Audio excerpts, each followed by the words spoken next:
My trip was fabulous. I went on a cruise for the very first time since I've been in a chair. I was a little nervous about it, but Virgin made it seamless, flawless, a wonderful experience. First of all, my cabin. I mean, the bed slid right over. So I have a queen size bed all to myself. It slid over against the wall to enable all the space. Guess where I am right now? I'm in my cabin with my backdrop set up and a ring light. So you can tell I have lots of space here. And it was just convenient. I could get underneath the dresser to do my hair and makeup. The bathroom wasn't an issue. I could get underneath the sink. I could get in the shower. It was all good. I travel all the time. I travel all over the world teaching, doing my dance class, my Abby Lee Spills the Teas. Cruising? Well, it's a vacation.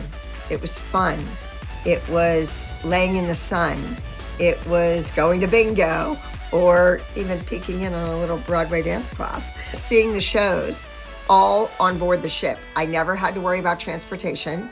I never had to worry if I could find a handicap accessible taxi or van to rent. Never had to worry about anybody or anything.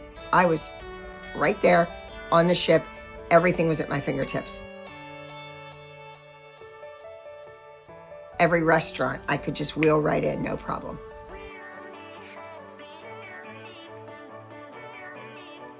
Even the hair salon, I could have my hair done and didn't have to worry about, a chair pulling away from the sink or if I could fit in or get in through the door and blah, blah, blah, all that. So many things I have to worry about. And on a ship, I didn't worry about any of those things. For someone with a disability, the ease and access on Virgin, I would rate a 10 out of 10. I would put Virgin at the top of the pyramid. My favorite location on this trip would have to be Bimini Beach. It's in the Bahamas, quick on the way back to Miami, but it was absolutely gorgeous, beautiful. The view, oh my God, the water was this color blue. It was absolutely stunning.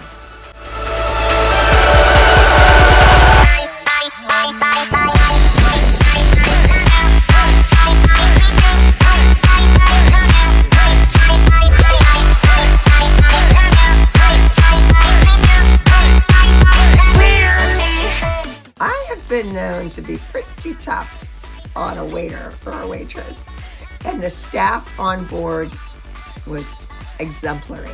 They just went out of their way to make me happy, and so considerate and just well-mannered and lovely. And I wasn't called ma'am, I was called madame. My absolutely positively favorite space had to be in the very back of the ship, a restaurant bar area called Dockside. And Dockside had the best view. And it was calm, it was cool, it was trendy, it was fun.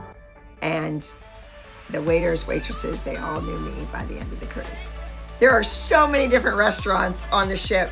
When I used to cruise, there was a big, beautiful restaurant and you had a late seating or an early seating and you went there and it was a big buffet and the ice sculptures and all that. That is no more on cruise ships. Now there's different separate restaurants that you make reservations for, that you go, you dine, and we hit them all. First up, Extra Virgin, the Italian restaurant. The meatballs, mwah, excellent. And then we went to Pink Agave. Pink Agave was the Mexican restaurant. I'm not a big guacamole person, but I'm telling you what, those chips and guac were off the chart. Wonderful. The Wake is the more formal restaurant, and it was lovely. We had a great breakfast one day, and then we also had a beautiful, elegant dinner.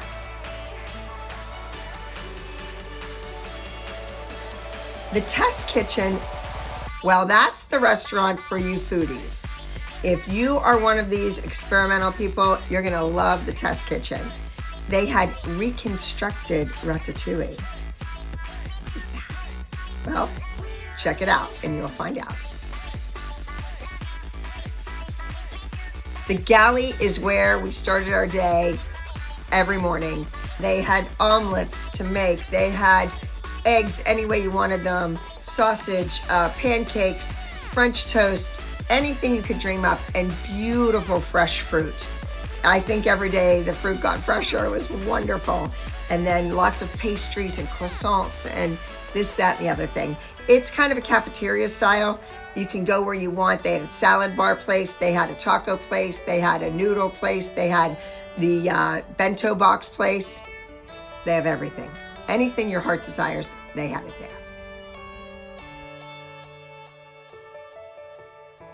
Believe me, you will never go hungry on a Virgin voyage. My favorite show was Lola in the Library, or Lola the Librarian, something like that. It was creative, fun. They did hip hop, they did lyrical, they did aerial silks, they did some tumbling, they did everything. And the girl that played Lola happened to be from Pittsburgh, Pennsylvania, and she was fabulous. I was treated like an absolute queen every moment on board Virgin Voyages' newest cruise ship, the Resilient Lady. So if you're dancing around with the idea of taking a cruise vacation, stop dancing. That's right, I said that. Stop dancing and start sailing with Virgin Voyages.